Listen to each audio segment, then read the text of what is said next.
Saat sampai di depan rumah, mataku membulat saat melihat mereka tengah mengganti warna cat rumahku dari warna biru jadi warna merah menyala. Astaga, itu rumah apa api neraka? Ucapku pelan.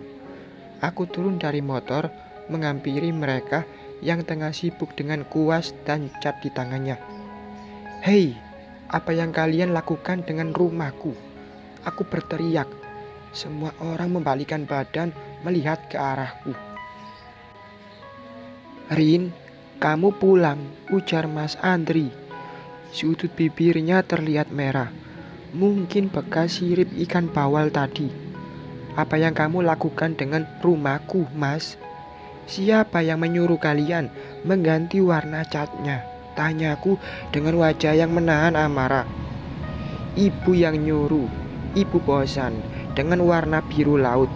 Berasa kayak rumah Nyi Roro Kidul kalau warna laut. Ibu ingin yang segar, yang bisa memberikan semangat saat kita membuka mata." Ibu menjawab pertanyaanku. "Ini rumahku, bukan rumah Mas Andri," ujarku dengan berteriak. "Arin, yang sopan kamu sama ibu. Jangan berteriak di sini, Rin. Sebentar lagi juga ini akan jadi rumahku kok. Lihat saja nanti," Mas Andri berucap dengan kedua alis yang terangkat. "Maksudmu apa? Aku akan mengabulkan permintaanmu untuk berpisah. Asal kamu mau memberikan rumah ini padaku. Aku dapat sertifikat rumah, kamu dapat akta cerai. Gimana? Kita impas kan?" "Kurang ajar kamu, Mas. Aku tak akan memberikan rumah ini padamu," ujarku berteriak lagi. Mas Andri dan ibu serta kedua adiknya tertawa lebar. Aku yang sudah emosi sejak tadi ditambah dengan tawa mereka yang seperti burung gagak membuat tanganku kembali gatal. Aku mengambil ember kecil berisi cat, menyiramkannya kepada Mas Andri. "Hari ini tidak sopan kamu," ucapnya geram. Dia tidak terima dengan apa yang aku lakukan. Mas Andri hendak mencekal lenganku, tapi aku menghindar dengan menendang ember besar berisi cat hingga mengenai kakinya. Bukan hanya kaki Mas Andri yang kena, tapi cat yang dalam ember itu pun muncrat hingga mengenai baju ibu dan Iriana. Melihat kemurkaan mereka, aku buru-buru pergi. Bukan takut, tapi aku akan kalah tenaga melawan mereka. "Dasar wanita stres," teriak ibu mertua. Aku tidak peduli dan langsung tancap gas untuk pulang. Sampai di rumah, aku disambut Abah yang sudah menunggu di teras rumah. "Kemana saja?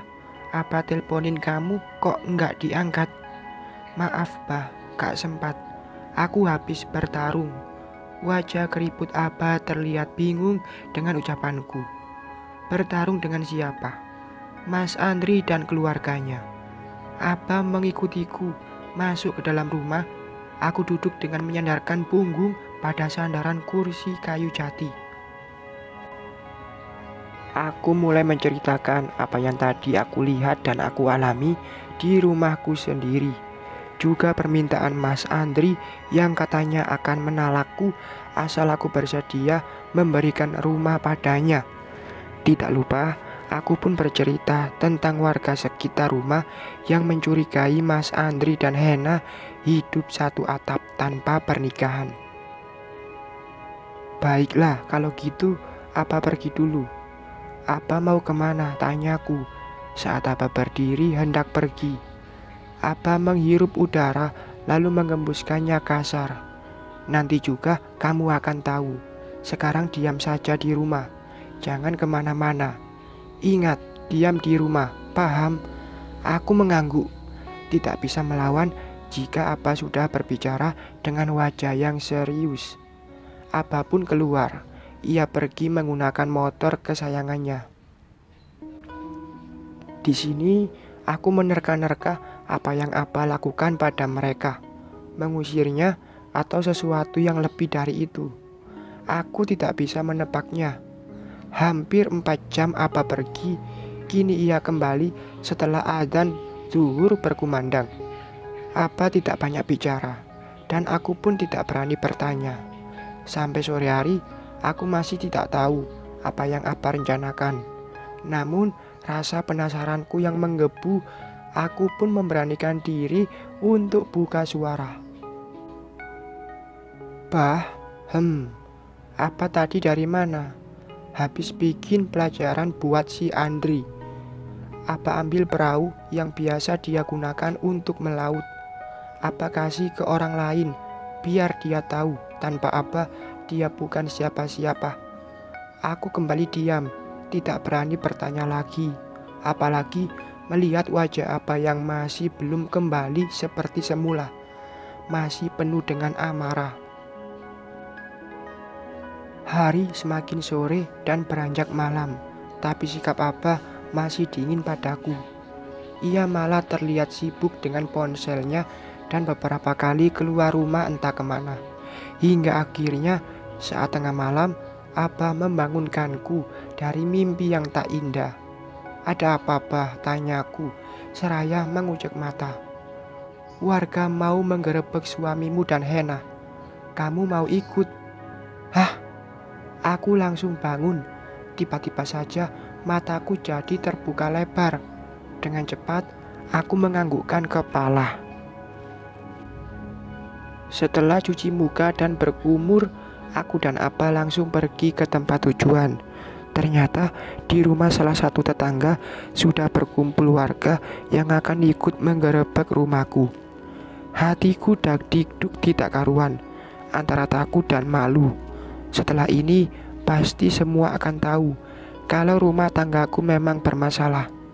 Aku akan kembali jadi sorotan media tetangga. Gimana, Mang?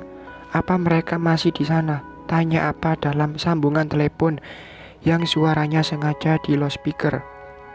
Sip, mereka ada di rumah. Bukan hanya di rumah, tapi berada di dalam satu kamar yang sama, jawab salah satu warga yang menjadi mata-mata. Aku menarik napas dalam-dalam lalu mengeluarkannya perlahan. Ayo kita segera ke sana, seru Pak RT yang tak lain adalah sobat karib Abah. Kami pun berangkat dengan berjalan kaki beriringan menuju rumah Mas Andri. Aku berjalan di belakang Abah.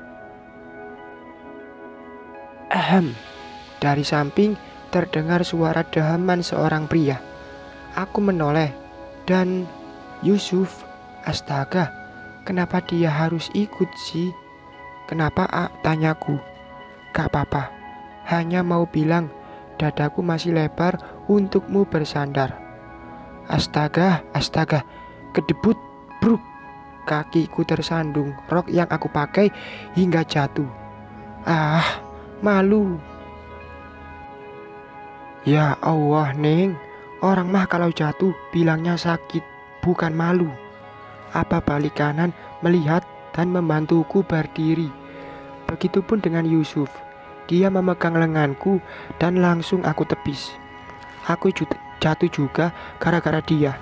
Dia yang mengingatkanku pada kejadian memalukan waktu itu. Gak apa-apa, Rin, tanyanya. Aku menggeleng. Kami pun melanjutkan perjalanan. Kini aku memilih berjalan beriringan dengan Abah memegang lengannya dengan erat. Bukan apa, jika nanti aku kesandung lagi, biar apa saja yang jatuh. Aku enggak. Bersambung.